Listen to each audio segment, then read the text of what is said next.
All right, so this is lesson 2, the second part of fiber analysis. So we're going to go a little bit further on to fibers. And today we're going to see how they're actually used to solve crimes. How are they gathered? How are fibers gathered? Special vacuums, adhesives, and forceps. It's also important to know that it's got to be accurate. Whoever is processing them have to be accurate in recording the location of where they found the fiber. Very important. The first task in fiber analysis is to identify the fiber and its characteristics, which we're going to do today. Next step, the investigator attempts to match the fibers to a suspect or a source. Like, is it from a carpet from the home? Is it carpet from a car? Is it from a piece of clothing? Where is it coming from? Textiles, they can be characterized by their weave pattern, not fibers, textiles. So here's a couple of the patterns that we saw. We saw the twill, we saw the plain, and the basket weave. I'm just going to go over this again. We already looked at it. Thread count. You've got horizontal, that's flat like this, and vertical, up and down. How to do that? You count the number of threads that go across. So if I'm doing horizontal, I'd count on this twill 1, 2, 3, 4, 5, 6, 7 count of horizontal. Now, how would in vertical I'd count across that way too? See, watch. 1, 2, 3, 4, 5, 6, 7, 8. So it'd be 7 by 8. All right, and then you'd add them all up together, or 7 by 8, and you know that'd be 12. Plain, if you were to have a little swatch that size. Same with the plain, and you can see the difference between the basket weave and the twill. This kind of looks like every other it goes.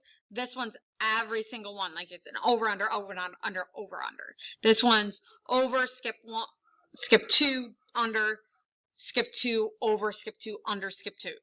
This one is the over under, but it's on the exact same ones. Like this one is every other it'll skip. This one's it skips exact amount. All right, basket weave. All right, so we're going to do a little bit of counting of the vertical and horizontal. So real quick, count these up. What'd you get? Well, counting up, let's see if you got it right. 1, 2, 3, 4, 5, 6 for horizontal. 1, 2, 3, 4, 5, 6 for vertical. 6 and 6. How about this one? 1, 2, 3, 4, 5, 6, 7, 8. Now on the side. 1, 2, 3, 4, 5, 6, 7, 8. 8 and 8. All right. So sampling and testing fibers. If there isn't a sufficient amount of a fiber evidence, the investigators will use 1 or 2 methods that can analyze the fibers without damaging them, because you got to be able to show the fibers in court. You don't want to destroy everything, because then the defense can't test them. You have to have extra stuff so that it can be tested by somebody else if it is asked. So what can they use? They use polarizing light microscopy and infrared spectroscopy. If polarizing light, it's just a different type of light to see if it reflects and goes into detail. Infrared, that's also a different wavelength that they are checking on the different types of threads, because different chemicals give off different spectroscopy. If there is a sufficient amount of fiber and you don't have to use them, not that you don't, because you can still use those on big parts, you can actually subject these fibers to a destructive test, aka it's gonna get rid of it, called a fiber burn analysis. So unknown fibers are burned, and the burning characteristics are compared to a dichotomous key to identify the fibers. So there's like a flow chart that they've already done showing if it burns and you see this, this is what it is. So here's some things that we find with synthetic. So when they're burned, they tend to melt. Synthetics melt. And they solidify, they like harden into little tiny balls. And they give off kind of like a chemical smell.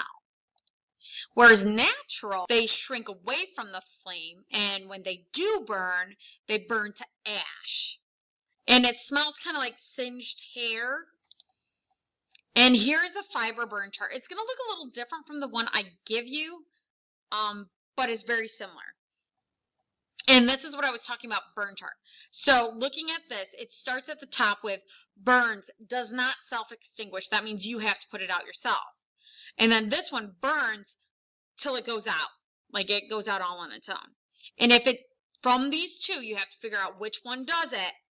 And then you look to the next part. How does it burn?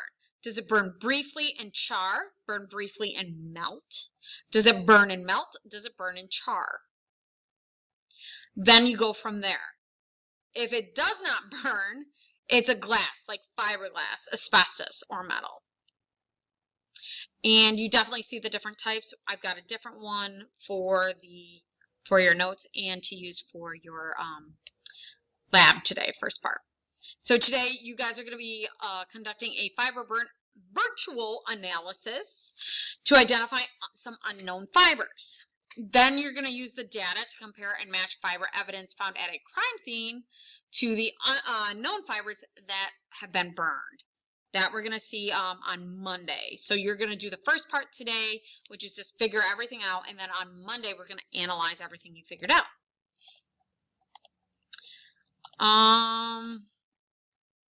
All right, so that is it for today. Please watch the little demonstration or the instructions on how to do the part 1. Besides that, if you have any questions, don't hesitate to email me or class tag me. Besides that, I hope you guys have a great day.